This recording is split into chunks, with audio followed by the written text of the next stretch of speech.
BCB পুনর্গঠন নিয়ে ভেতরে ভেতরে তৎপরতা চললেও দৃশ্যমান হচ্ছে না। ফেডারেশনগুলোর সাথে ক্রীড়া প্রতিমন্ত্রীর সভায় ক্রিকেট বোর্ড থেকে যোগ দেন সহসভাপতি আহমেদ ও প্রধান নির্বাহী নিজামুদ্দিন চৌধুরী। তবে আরও ছোট পরিসরে প্রতিমন্ত্রীর সাথে খোলামেলা আলোচনা করতে চান বলে জানিয়েছেন ফারুক আহমেদ।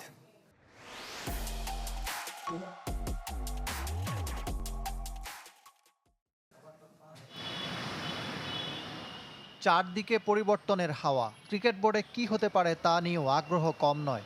স্বায়ত্তশাসিত প্রতিষ্ঠান ও আইসিসির বিধিনিষেধের কারণে ভেবেচিন্তে সিদ্ধান্ত নিতে হচ্ছে সরকারকে।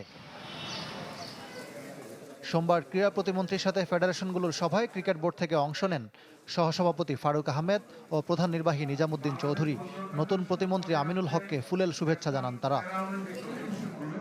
এত ফেডারেশন কর্তাদের ভিড়ে প্রতিমন্ত্রীকে সব কথা বলতে পারেনি ক্রিকেট বোর্ড, তাই ছোট পরিসরে খোলামেলা আলোচনা করতে চায়।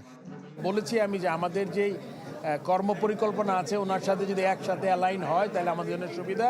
এই জন্য আমি বলেছি যে আমরা আপনার সাথে আরও আপনি 4-5টা করে যদি ফেডারেশন বলেন তাহলে আমাদের জন্য আরও বিস্তারিত আলোচনা করা সম্ভব, কারণ আপনি জানেন অলরেডি 3 ঘন্টার মতো হয়েছে আজকে মিটিং।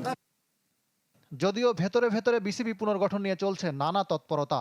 আদালতের দ্বারস্থ হতে পারেন বিএনপিপন্থী সংগঠকরা, আবার বর্তমান বোর্ডের পরিচালকরাও পদ টিকিয়ে রাখতে চেষ্টা তদবির চালিয়ে যাচ্ছেন। নির্বাচন থেকে শেষ মুহূর্তে সরে দাঁড়ানো পরিচালক প্রার্থী মেজর অবসরপ্রাপ্ত ইমরোজ মনে করেন, তাড়াহুড়ো না করে নতুন নির্বাচন বা ঢেলে সাজানো উচিত, ক্রিকেটের স্বার্থকে প্রাধান্য দিয়ে।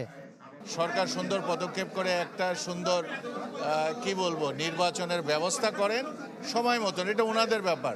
কারো ব্যক্তিগত কারো বিরুদ্ধে আমার কোনো কিছু নাই, বাট দ্য সিস্টেমটার ভিতরে আমার আক্ষেপ ছিল। আমি মনে করি আমাদের মন্ত্রী এসেছেন, উনি এটা দেখবেন। শোনা যাচ্ছে সাবেক এক অধিনায়ক সরকারের গ্রিন সিগন্যাল পেয়েছেন, তার নেতৃত্বে ক্রিকেট বোর্ডে আসছে পরিবর্তন। ইকরাম হোসাইন, চ্যানেল 24, ঢাকা।